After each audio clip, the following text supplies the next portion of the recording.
સહજાનંદ સ્વામી મહારાજની સ્વામિનારાયણ ભગવાનની જય. આપણી ચાલતી શિબિર બીજો દિવસ અને પહેલું આપણું સત્ર પૂરું થાય છે. બંને વ્યાખ્યાન માળાની અંદર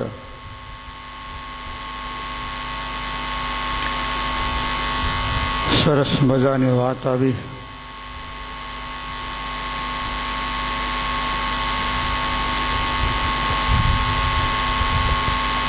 વસ્તુ બનાવવી બહુ કઠણ છે, બન્યા પછી એ વસ્તુનો સ્વાદ છે ને બહુ ગહન છે. દરેક પ્રકારના મિષ્ટાન છે, પણ એની અંદર મેસૂબ છે ને એ શિરમોળ કહેવાય, પણ મેસૂબને બનાવવો ને એ કઠણ છે. ખાવો હેલો છે મેસૂબ, પણ બનાવવો ને બહુ કઠણ છે. કાં કઠણ થઈ જાય અને કાં ઢીલો રહી જાય. એ મોહનથાળ છે એની સાહણી, એમાં ફેર મોતિયા છે, બીજું ત્રીજું સાહણી તો દરેકમાં આવવાની છે, એમાં ફેર આવે. પણ મેસૂબ છે ને હું સરસ મજાનો કહેવાય, પણ એ બનાવવો છે ને એ કઠણ છે. એમ વસ્તુ છે ખરી, પણ આપણે જીવનની અંદર ઉતારવીને એ બહુ કઠણ છે.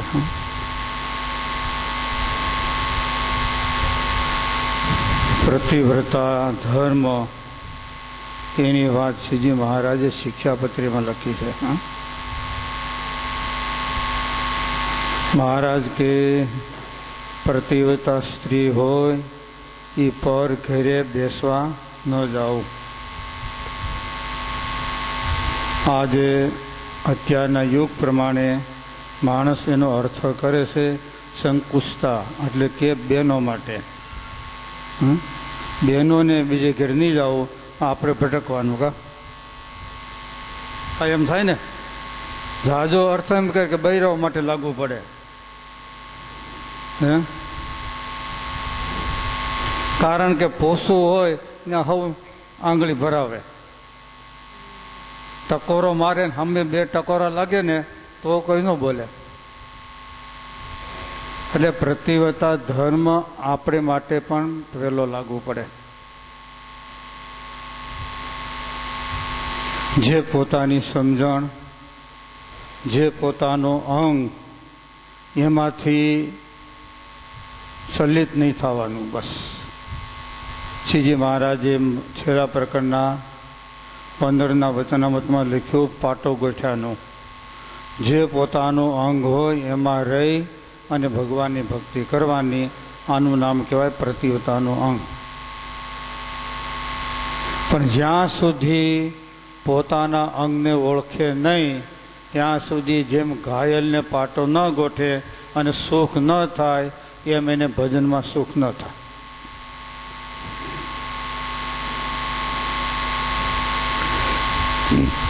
માથું દુખતું હોય એને પેટની દવા લે તો મહેર ક્યાંથી ખાય? દુખે છે પેટમાં, કૂટે છે માથું, કાં તો એ ફીટ ન બેહે. માથું દુખતું હોય તો માથાની દવા લેવાની, પેટમાં દુખતું હોય તો પેટની દવા લેવાની. બસ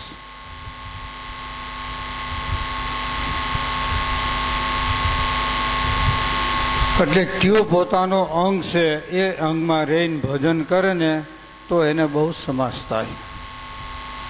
પણ જ્યાં સુધી પોતાના અંગને ઓળખે નહીં ત્યાં સુધી જેમ ઘાયલને પાટો ન ગોઠે અને સુખ ન થાય, એમ એને ભજનમાં સુખ ન થાય. એટલે આપણું કયું અંગ છે, કયા અંગમાં રહેવાથી આપણને આ લોકના સંકલ્પ બંધ થાય. અનાદિકાળથી જે સંકલ્પ, એને આધારે આપણે જન્મ લેવો પડે છે. ભરતજીને સંકલ્પ રહી ગયો તો મૃગને પેટી જન્મ લેવો પડ્યો. યાદ છે ને?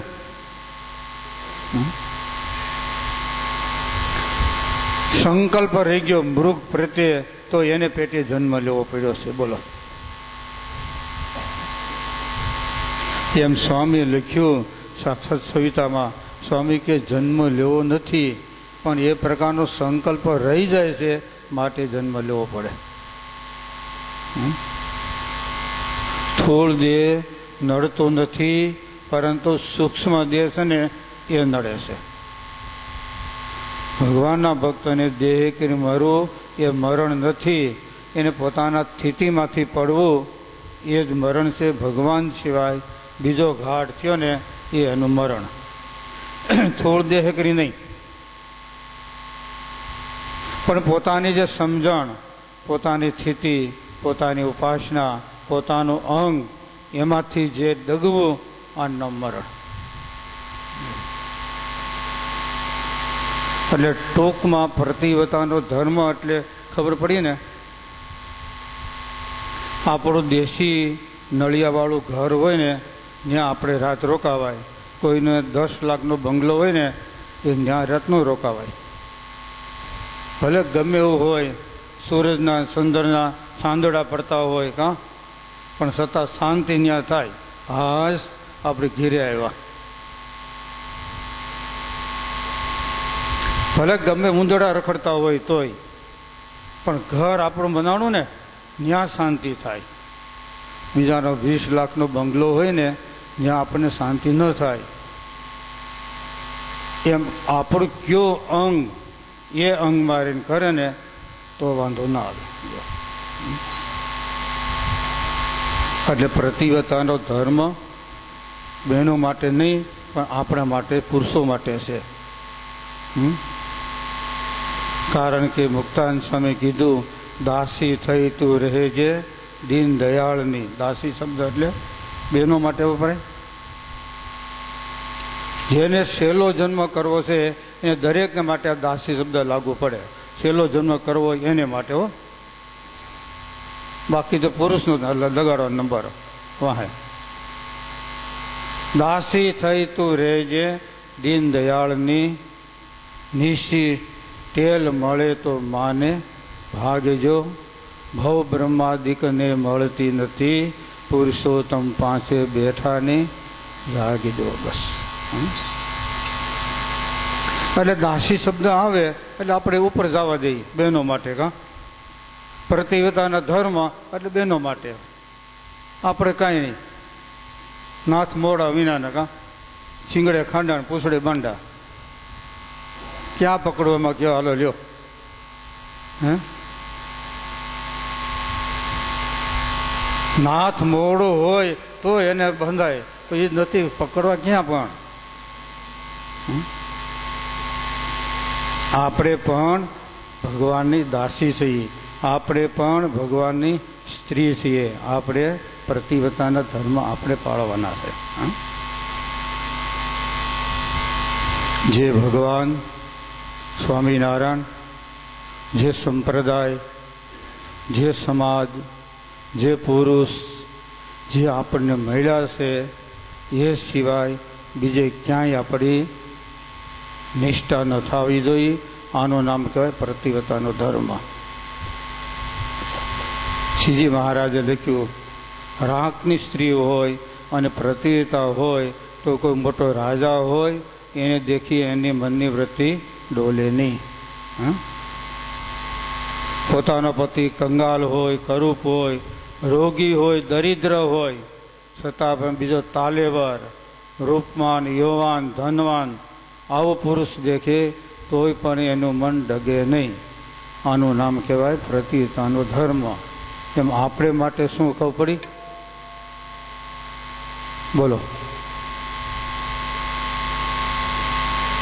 પહેલું આપણે કીધું, જેને આત્યંતિક કલ્યાણ પામવું હોય, છેલ્લો જન્મ કરવો હોય, એને માટે આ દાસી શબ્દ લગાડવાનો. બસ. ભગવાનના ધામમાં જેને જવું હોય એને માટે.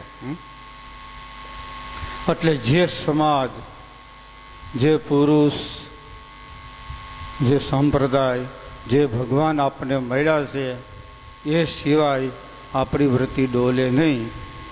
એ પ્રતિવતાનો ધર્મ કહેવાય. એટલે ભગવાન સ્વામિનારાયણ ગુરુ મહારાજ જોગી સ્વામીના શરણમાં પ્રાર્થના કરીએ, હે પ્રભુ, અમે તમારી દાસી થઈ અને પ્રતિવતાના ધર્મને છે અસલ નિષ્ઠા રહે અને એની અંદર કોઈ દિવસ ક્યારેય પણ ભંગ ન થાય એવી અમારી ઉપર કૃપા કરજો અને દયા રાખજો. બોલો સહજાનંદ સ્વામી મહારાજ.